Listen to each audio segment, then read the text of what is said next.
हरी हरी माऊली, चला तर आज जाणून घेऊया हरिपाठाच्या पहिल्या अभंगाचा अर्थ.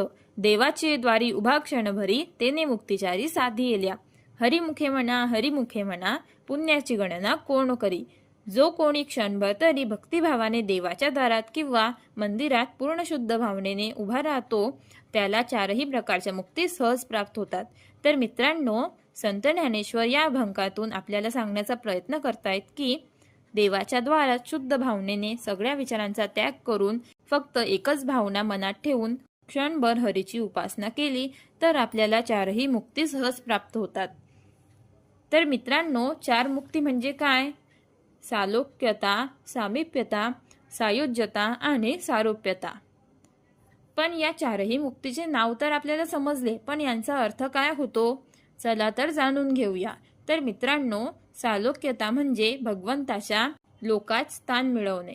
सामिप्यता म्हणजे भगवंताच्या सानिध्यात राहण्याची संधी मिळणे. सारूप्य म्हणजे भगवंतासारखे रूप प्राप्त होणे. आणि शेवटची मुक्ती म्हणजे सायुज्यता, भगवंताशी एकरूप होणे. तर मित्रांनो, कोणी भक्त शुद्ध मनाने प्रामाणिकतेने त्याच्या भक्तीच्या ताकदीने ईश्वराचे स्मरण करतो, त्याला मोक्ष प्राप्त होतो. हरिमुखे म्हणा, पुण्याची गणना कोण करी. तर मित्रांनो, या ओळीचा असा अर्थ होतो की हरीचे नामस्मरण सतत करा.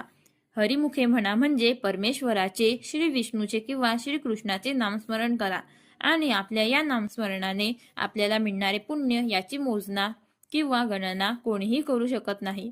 कारण मित्रांनो, या जगात हरीच्या नामस्मरणामध्ये सगळ्यात जास्त शक्ती आहे, असे आपले संत ज्ञानेश्वर माऊली आपल्याला या अभंगातून सांगत आहेत.